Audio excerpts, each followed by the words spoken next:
Neil, fantastic performance by Celtic tonight. Have you done enough to go through, do you think? Well, I don't know. It's going to be difficult out there now. I think the home form's very good in Spain. Mind you, the away form's pretty good as well, but I thought we were excellent tonight again, Chick. Shocking refereeing performance, I can say that. I don't know if you want to go along with well, that. You don't need me to say that. I think it was for everyone to say it. He more or less tried his best to spoil the game for both teams, really. The important thing was, not only did you score, you didn't lose a goal. Yeah, I mean, same scenario, I suppose, as Blackburn. We've got to go out there and hopefully try and nick a goal. You know, we're hoping to come away with maybe a few more, but you know, we'll take that result. A few tasty tackles out there tonight now. Yeah, it always is. I mean, the atmosphere was tremendous tonight. I think the supporters revved it up from the start, and another great night. Thanks, Neil. Well done. Cheers. Yes, well done. Reports. French referee Claude Colombo was the man in charge of this game, but his judgment over the 90 minutes can best be described as seriously flawed. With a few minutes remaining, he sent Martin O'Neill from the dugout to the stand. That, amongst other decisions, baffled the Hoops manager. The referee was very poor. The referee did his best all evening to spoil proceedings. I watched it back last night. I'm not so sure what my dismissal was for at the end of it. I'm not. I really don't know. No, I don't know what it was for. And also, as well, too. Apparently, been told this morning that it's not automatic that if you're sent off that you're immediately banned. It's not easy to be a referee, but some of the decisions were like, well, were amazing. He must rank though amongst the worst you've played under. Well, I hope we don't meet him again. Let's put it like that. Guppy had a great chance to open the scoring in the 12th minute. On another day, he may have got the rub of the green. Vigo came close moments later, but somehow Catania didn't connect. While the referee didn't penalise this challenge on Larsson, his assistant believed Petrov was offside here, even though Berizio clearly played him on. The officials carried on in a similar fashion in the second half, and that's when Henrik Larsson once again demonstrated how valuable he is to Celtic. Bravery and alertness combined put the Hoops one up. The striker had a chance to double Celtic's lead in the 70th minute, but he was denied by Pinto. Towards the end, O'Neill was banished to the stand. He could now face another dugout ban. As for the performance of his players, well, there were no complaints. It was a great performance against a very good side. And while not one person in the dressing room thinks the game's over, nor do we think that it will be just exactly the same as Blackburn again. It's not any of those things at all. It's a new game on a new venue in a new country. We'll give it everything we've got in a fortnight. Lawson, Lennon, Pett dropping out, Fernandes, Silla, McNamara and Stephen Craney coming in. And Scott Leach is in for Motherwell. They had 3 players sent off last week, so... Flicked over the top, Corrigan jumped for it, didn't get there. And Fernandes springs forward. Fernandes looking for his first ever league goal, still going. Oh, he's tackled by Adams, there's no doubt about it. And the worst possible start, inside 2 minutes. Well, he went through Fernandes, he was being tracked back. Adams came across, made it very easy for John Robotham to point to the spot.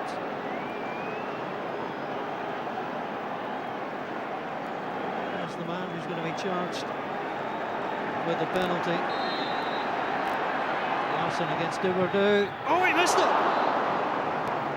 Well, you don't see that very often from Henrik Larsson. He was unsuccessful earlier in the season from the spot, but at home you'd expect him to pop that away.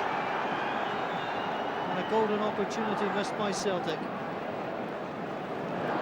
Comes forward.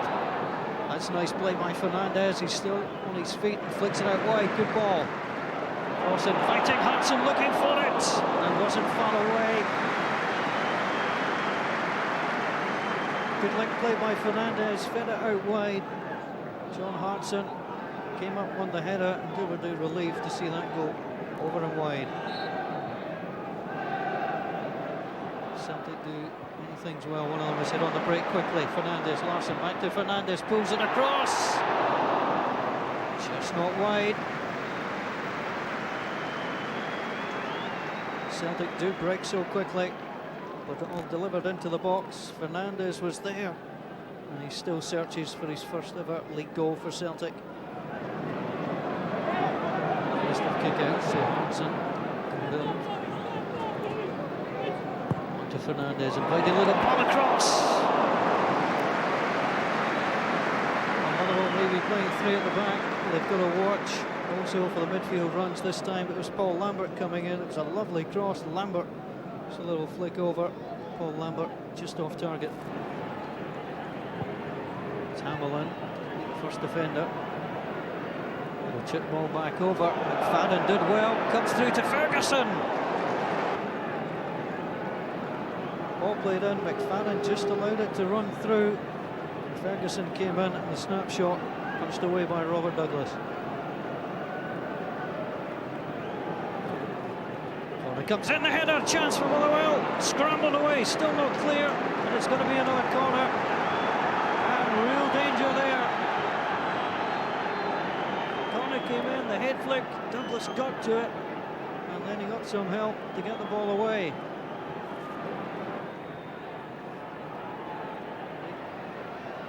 Breaks kindly for Motherwell. Which is blocked onto Lehman. Dempsey can come forward. Strikes it, there's a chance here for Ferguson. Great save by the goalkeeper. Stevie Ferguson thought he was going to open the scoring. No doubt about that. The ball in was inviting. Ferguson met it. He was under pressure. But Robert Douglas shows his value once more to Celtic. Nobody picked up Craney. Craney into the box, pulls it back. Thompson with a chance. And that sums up Celtic in the first half. Just not quite doing everything right. Into Craney, thought about the shot, perfectly pulled back, and Alan Thompson with too much height. Working hard to release, that was nice by Fernandez. Thompson sends Fernandez into the box. Turns away, clips it across, danger here, and off the line by Leach. Thompson could pick his spot, he was tackled initially. It was all about Fernandez, the way he linked up with Thompson, the ball across, Henrik Larsson got in there, Scott Leach got her off the line, Thompson looked like he would finish.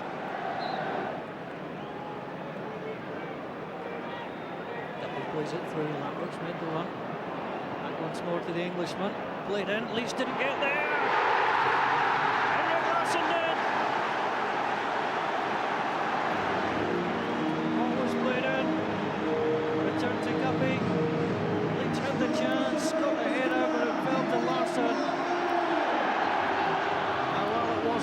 Finish. It was enough for Henrik Larsson to put Celtic ahead. So a spicy start to the second half, and Celtic come through again. It's Henrik Larsson. Well, what is Henrik Larsson up to this afternoon? Missed the penalty after 2 minutes. You'd expect him to score, and that was a gift to Henrik Larsson. Took it round the goalkeeper, but he was off balance. Thompson to Fernandez. Fernandez just couldn't get past Gallagher on that occasion. But Didier Agat's caught out Stephen Hamill. Agat into the box, pulls it back for John Hartson. Hartson looking for number 2. Good save by the goalkeeper. And then the ball is deflected wide off Martin Corrigan. Perfectly done by John Hartson, the goalkeeper. Give him credit, it was hit at him, but he still had to react.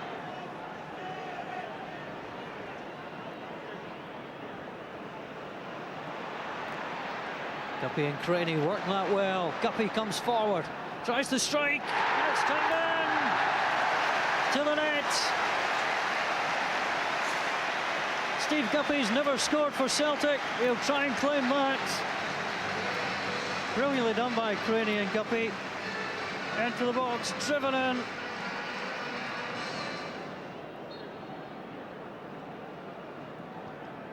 Well delivered. Henrik Larsson was there.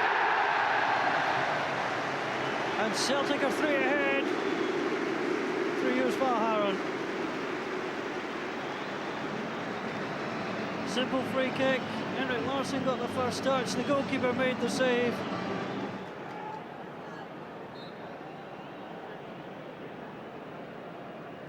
So Hamill with a free kick. Header came in from Dirk Lehmann. Great header from Dirk Lehmann. He certainly wasn't picked up at the back.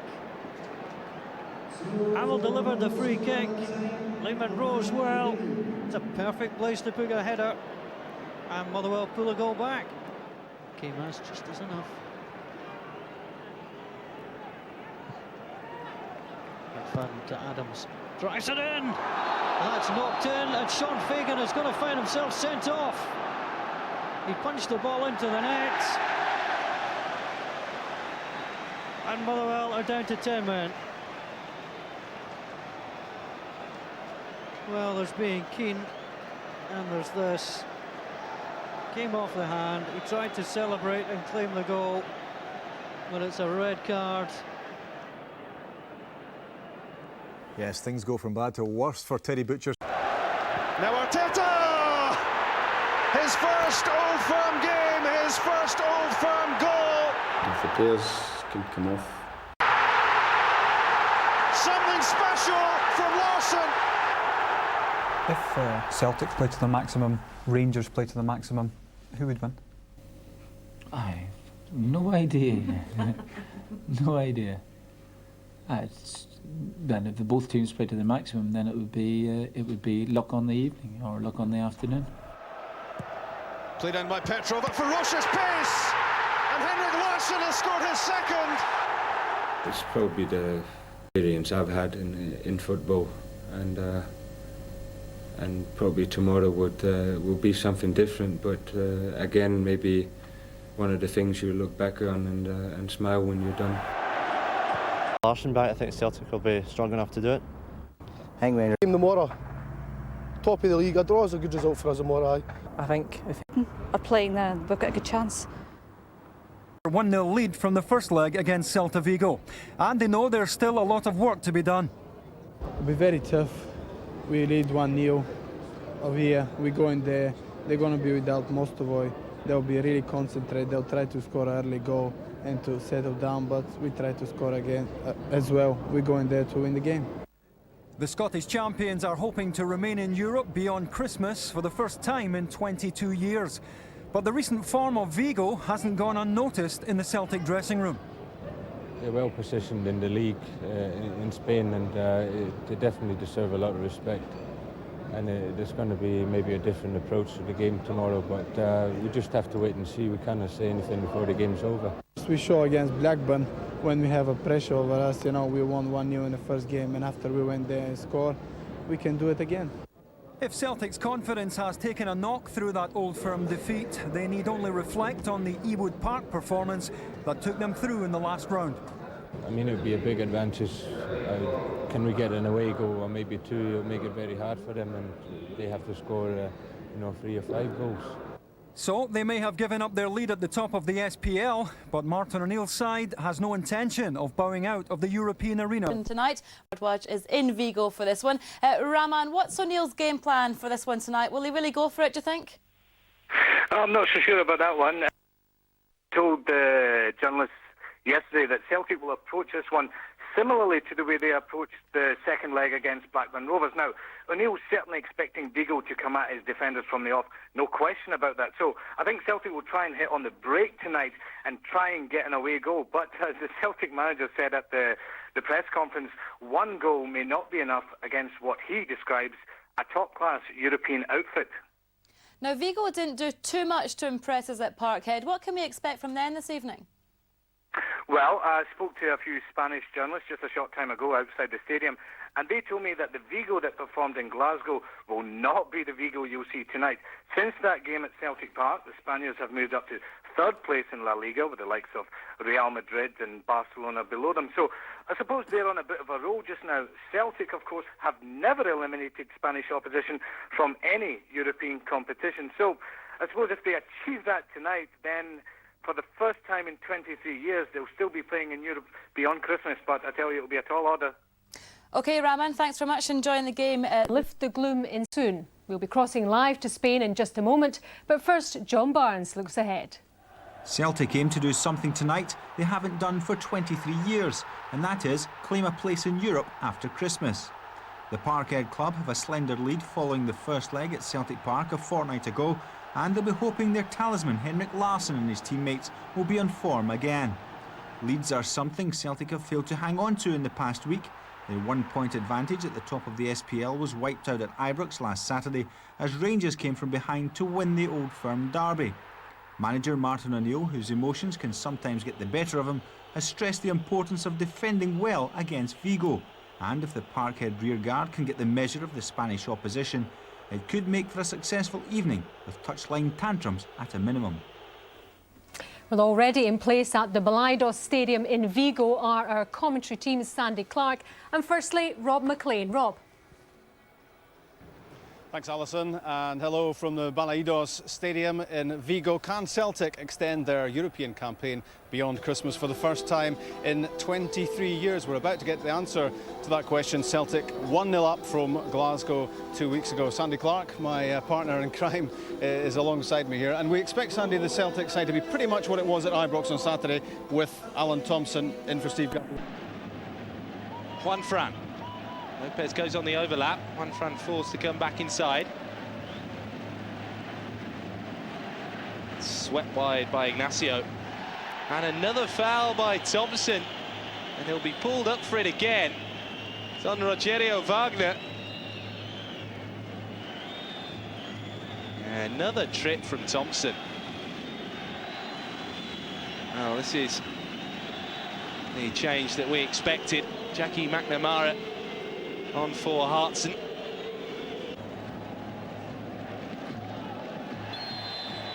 And a lot of these scrappy free kicks being conceded by the SPL side now. Adu it was who went to ground there.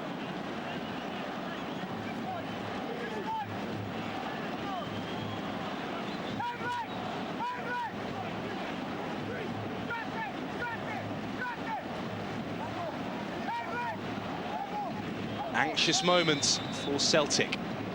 Free kick taken short. Juan Fran drills it in.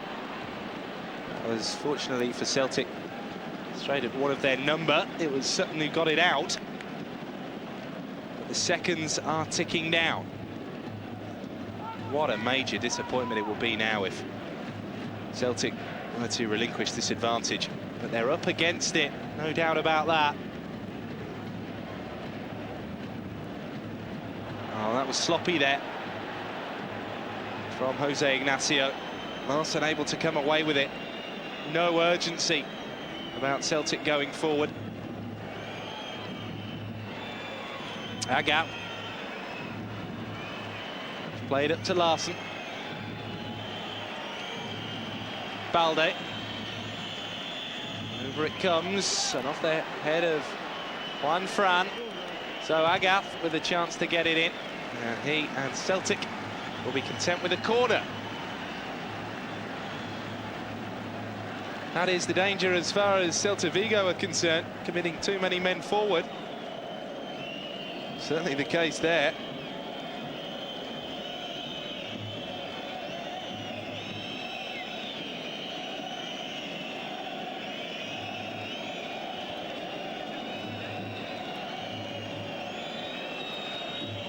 Corner drilled in and volleyed over in the end by Sutton. Pinto actually had to punch that corner clean away.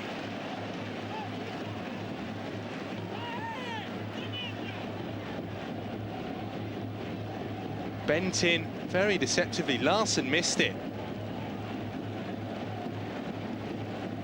Chris Sutton not able to keep it down.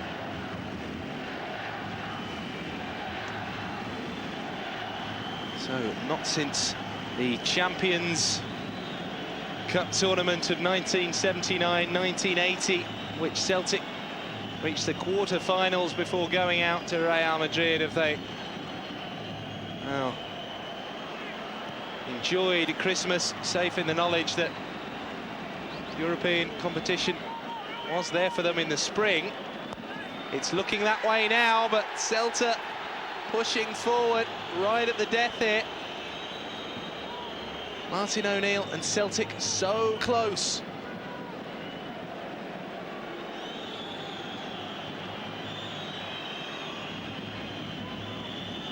No time for messing around for the Spaniards. They've got to get it into the box as soon as they possibly can. This is Wagner. Wagner does well to keep it, but in the end, well, just one too many gold shirts crowded him out. Played at the line towards Larson.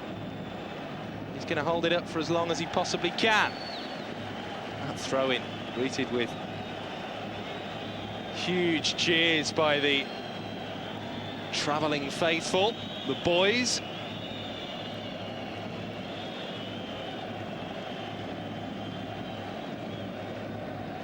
Sutton. Won it back, Chris Sutton. Then Wagner nipped in. Headed out by Balde. Agath.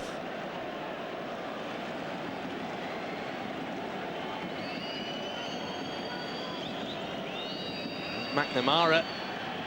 And tempers once again threatening to boil over right at the end here. It's Juan Fran who's been involved all night. That was a slap as well on Jackie McNamara right in front of the referee. And harsher officials, well, would have brandished red cards tonight, I'm quite sure. As it has, we still have 11 against 11. That's over the top for Edu. Is the dream going to be disrupted for Celtic once again? They're defending so desperately late on, and it bobbles just wide. Miguel Lotina and the Celta bench can't believe it. Cáceres with the effort that took at least one ricochet before it bobbled wide of Douglas's goal.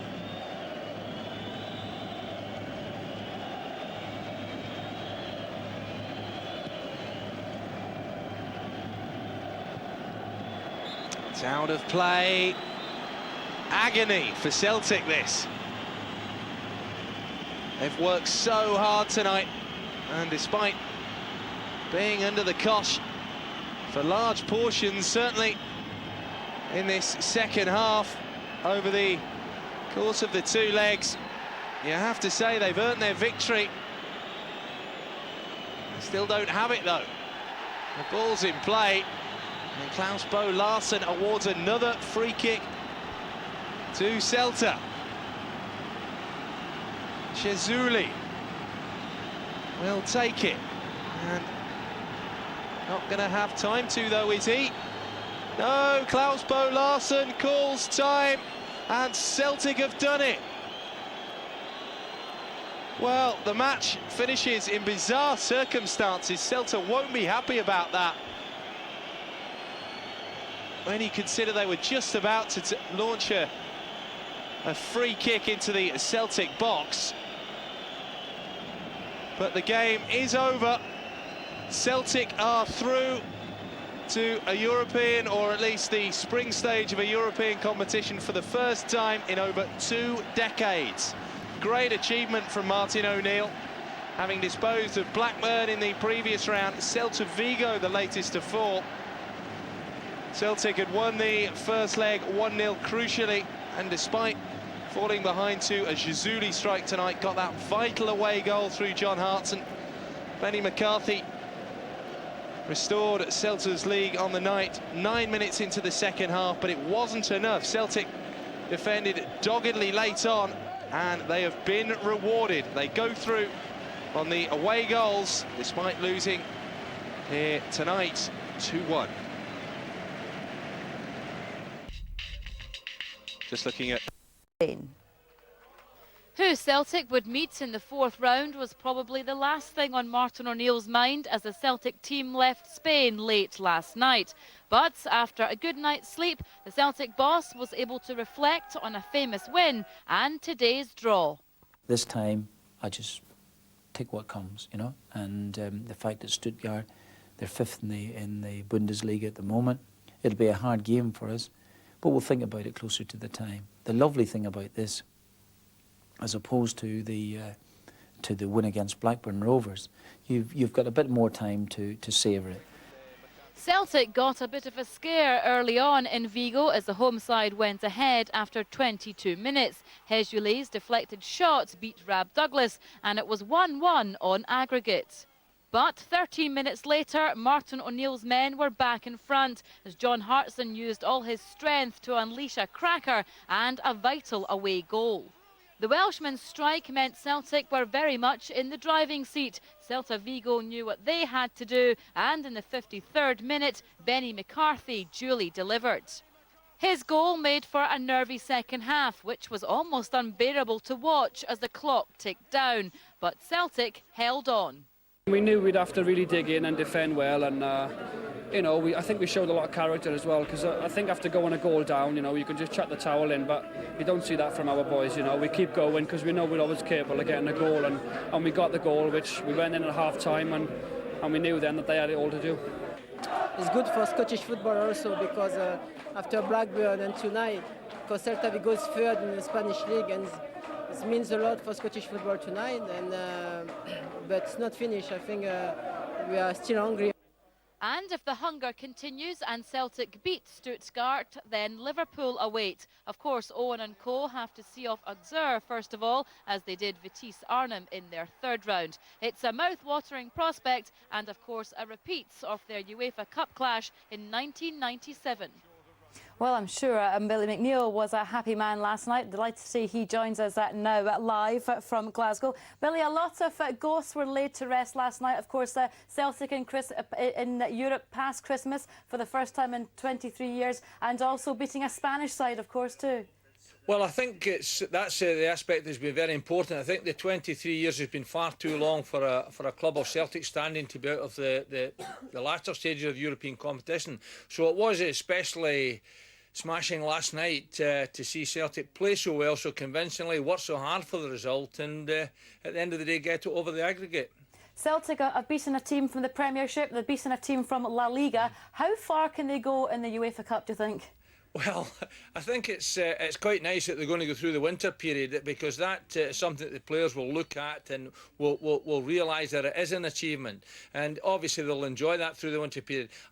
Looking at the other sides in it, you know, I don't think it's impossible for Celtic to go all the way, but I'm not expecting that. I'm really just happy that they've got through this winter period. They're going to be in European competition after Christmas, and a nice prospect with a German side, Stuttgart, to look forward to in the next round.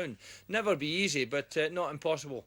And the mouth-watering prospect, of course, a lot of ifs and buts, but of course if they can beat Stuttgart and Liverpool can do a similar thing, then it makes a nice all-British tie when Celtic and Liverpool hopefully meet in the quarter-finals. Well, that would be nice, Jane, but to be perfectly frank with you, I'm just concerned, and I just hope that Celtic get through. You know, if Liverpool can make it, all well and good, but, you know, I'm hopeful that Celtic can get through this tie. German sides are never easy to beat, and Stuttgart will be no different. OK, Billy, thank you very much for joining us live this evening. Now on to other... A plane carrying Celtic fans from Spain to Glasgow has made an emergency landing at Cardiff Airport after the pilot made a mayday call. He made the call following a disturbance among supporters on board. South Wales police say they've made 6 arrests. In a moment, we'll hear live from our reporters at Glasgow and Cardiff airports. But first, Forbes McFall has the latest. The jet carrying 148 passengers was operated by the Spanish airline Asturias. It landed at Cardiff Airport in mid-afternoon. South Wales police were in attendance as Celtic fans left the plane. An airline spokesman said the aircraft had been diverted from its Glasgow destination after crew reported a disturbance on board. Basically, the aircraft left Santiago, northern Spain, this afternoon en route for Glasgow. Became apparent during the flight that a number of passengers were becoming unruly, and the captain adjudged the situation such that he should divert to Cardiff. A Celtic fan who was a passenger on the plane gave this eyewitness account. We were about an hour out of Glasgow, and the pilot decided to emergency land at Cardiff. What had led up to that was that he'd announced that the police were being brought on in Glasgow because a couple of people had been smoking in the toilet. And then a little bit later, somebody was having a slightly heated discussion with one of the stewardesses, and somebody else sort of tapped her on her shoulder. And from then on, it's become an issue of she claimed she was assaulted. I think there's maybe one or two people who were shouting. A Glasgow travel agent who chartered the plane said the incident was unprecedented in his 30 years in the business. We chartered the aircraft for the fans, take them out to the game, give them accommodation, transfers to and from the stadium, look after them, bring them back. They were all coming back in a very happy mood because of a fantastic result the team got yesterday. And you've got a few mindless morons who have wasted it for everyone. Tonight, Celtic Football Club made the following statement. We are extremely concerned about this incident and both the seriousness of events and supporter safety. We are awaiting more information, but understand it was not organised by an official Celtic supporters club and was not arranged through Celtic Football Club. The trouble on the flight from Santiago followed disturbances earlier at Vigo Airport involving Spanish police and Celtic fans. Sports correspondent Rob McLean witnessed the scenes in the early hours of this morning. You could sense some tension in the air from the moment that the Spanish police got in on the scene and tried to help out the airport management of basically getting hundreds and hundreds of Celtic supporters through passport control. There was a crush situation. People were a little bit concerned, but everything was fairly peaceful until the police came in wearing crash helmets, with riot gear, carrying batons. It was all heavy-handed, and it sparked off a situation which needn't have arisen. Rob McLean there, and we go straight over now to Glasgow Airport and our reporter Rival Alderson. Rival, has it been possible for you to glean from the various accounts coming in now how serious an incident this was? Well, I think you've got to view it very seriously indeed, Sally. Let's start first of all with what's happened on the ground at Cardiff. 6 men have been arrested, and I use the word men because they're not the sort of drunken young yobs that you might expect to be involved in something like this. There are 2 37-year-olds, a 40-year-old, a 42-year-old, a 45-year-old, and a 51-year-old. So these are adults who have been involved in this trouble. They've been arrested on suspicion of violent disorder, and they've been taken to Barry Police Station in South Wales. Now, in the air, the pilot issued a mayday. Now, this is a very serious thing for him to do, and the RAF scrambled 2 helicopters from RAF Chivana in Devon to shadow the aircraft in as it came into Cardiff Airport. Now, this is a very serious matter for a pilot of an aircraft to issue a mayday call because, according to the RAF, it indicates that he believed that his aircraft was in serious danger. Is it known yet when the fans who are currently still grounded at Cardiff Airport will actually be brought back to Glasgow? Well, it was thought at first, Sally, that the plane that is grounded at Cardiff would eventually fly on here to Glasgow. In fact, in the last few minutes, we've heard that's not going to be the case. And those fans who are free to continue with their journey, with their luggage, will be brought back by bus. A number of buses have been chartered by Cardiff Airport, so they'll make a very, very long road journey up, at least 7 hours, I'm told, up the M6 and the M74 back to Glasgow. So it'll be well into the wee small hours of tomorrow before they arrive back. Rival, thank you. We can now go to RAF Kinloss, where we've just had reaction. Well, no one should be in any doubt here that when a pilot... The fans who was on board saying this has been blown out of proportion. Yeah, I think that maybe the lines from the couple of the fans on board the plane, but the official line is very different.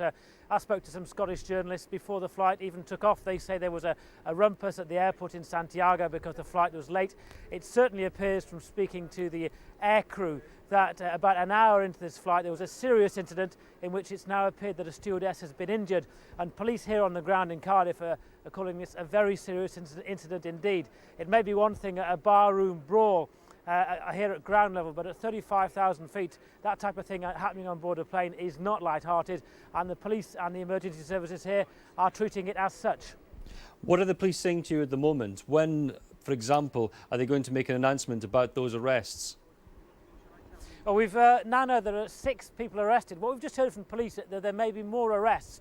What happened, I saw, as the plane landed here, is that police in fully protective gear went on board the plane and selected quite carefully those who were alleged to be involved in a fracas.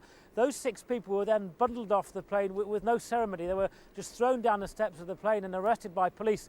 Apparently more people may be arrested tonight and charged with assaulting a stewardess and endangering an aircraft. Those are very serious charges indeed.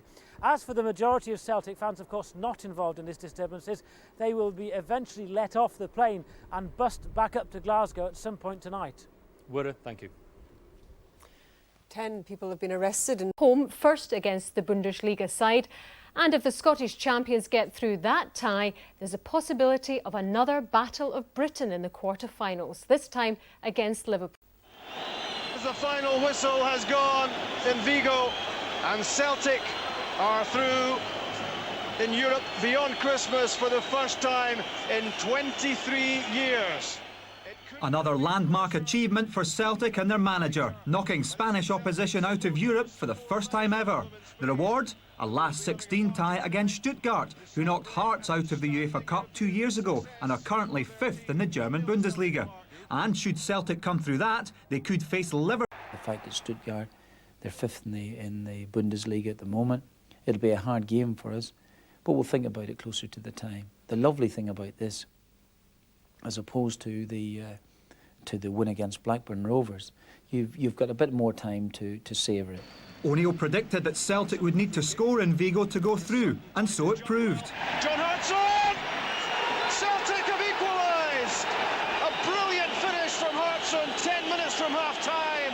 I couldn't hit a barn door against Hibs last week, and I've scored against Rangers and obviously these now in the space of 4 days, and that's just the way it is sometimes, but it's definitely probably the most important goal I've scored for Celtic. And you know, when we got the goal, it meant that they give us that bit of a cushion, because we knew then they had to score 3, so it was great.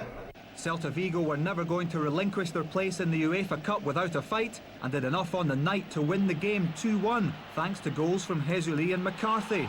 The match was physical, and while Vigo gave Celtic a slap in the face, literally, they couldn't deliver a knockout blow, and Celtic's Spanish jinx is finally at an end. And news about Celtic's Neil. That the pilot put out a mayday and made an emergency landing in Cardiff. It's not known what started the violence. Police say there was a certain amount of damage to the plane. Live now to Cardiff Airport and Sky's Martin Lowe. Martin, just how seriously are the police taking this?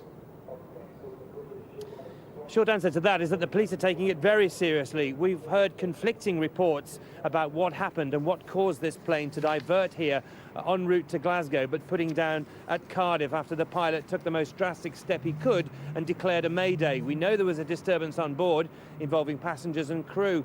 There's some suggestions from some passengers that have come filtering out that the incident is being exaggerated.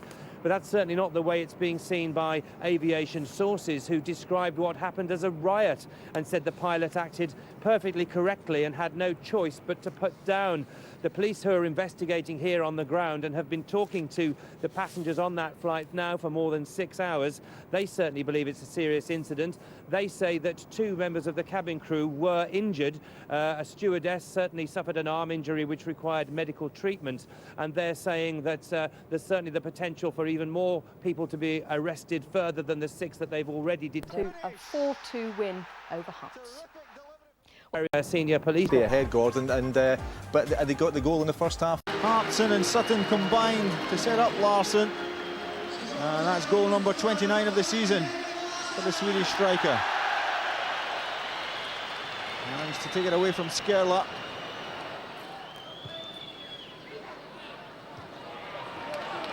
Albi's header towards Hartson. Good turn by John Hartson. Well, he's certainly full of confidence after his hat-trick on Boxing Day. And he was looking to add to his tally there. Just didn't get enough power on it. Nicholson finding Walker. Harren's header. And there's Brewster with a snapshot. Well, it was the miscued header, which fell kindly for Craig Brewster. He did well to get it on target. Lambert.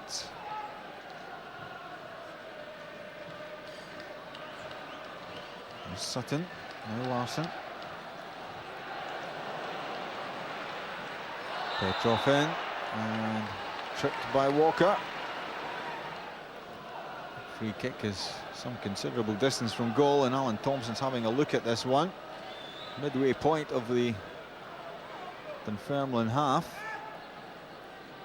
You're talking a good 36 yards this one, as Thompson comes up, drives it in low. And still he had to keep his eye on that one. No wall put up against that one from Alan Thompson. He drove it in extremely well. Good turn by Brewster. Lovely pass. Here's Scott Thompson, low ball in. Crawford!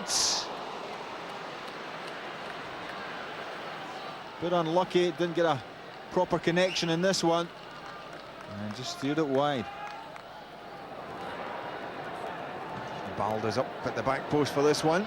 It's swung in by Thompson. Scott Wilson got across. Considering the corner. Still trying to organise his defence. Celtic will they try the short corner again. Again, and Thompson are there. There's Hartson with a header. Came off Chris Sutton. And eventually it's knocked away by Skerla. There was a short corner. And Hartson's header was blocked initially by Sutton, and Skerla making the goal line clearance. And Thompson looking for Larson. Skipping away in the right hand side from Walker. Laying it off to John Hartson. Good block there from Skerla. Larson showing that he's not lost any pace. Getting away from Walker. Trying to set up John Hartson. A good defensive challenge though from Skerla. And Chris Sutton looking for Henrik Larsson. Sutton again. There's a gap. Chance once more to run it. McGroarty. Support from McGroarty from Crawford, but it's a Gat cutting it back. And no one there to take advantage for Celtic. Good speed this time from Didier Agat to create the opening for the cross, but it was behind Larsson and beyond Hartson. But Celtic do get the corner.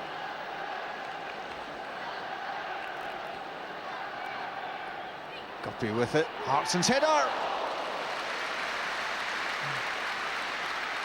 And John Hartson scored from a set piece in Boxing Day from a corner, and he was denied by Stilley there.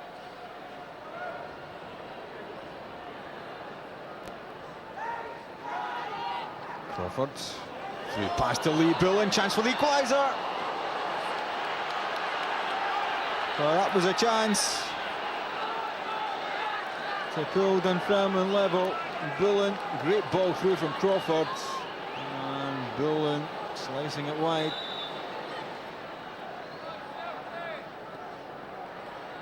Lambert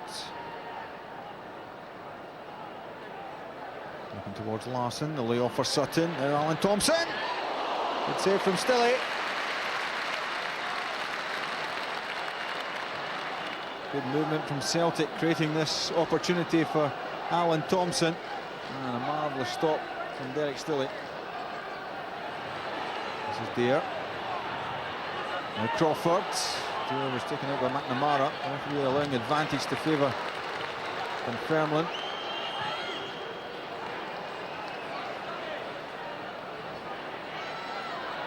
There's Larsson. Supporters arriving for Henrik Larsson. Come off Sutton. And Lambert gets it wide to Guppy. The back post is Henrik Larsson. Knocked away by Scott Thompson. Here's Sutton. Cleared away by Thompson again. And eventually Dunfermline get it out. But Celtic still have possession. Larsson has gone off behind the goal. He was in an offside position there as a gap picks up. Blocked away by McGroarty. Jimmy Calderwood will be reasonably pleased with the performance his side have put in. Yalby and Lambert combine. Larsson's head flick doesn't quite come off. Now Lambert. Agat. Lambert once more.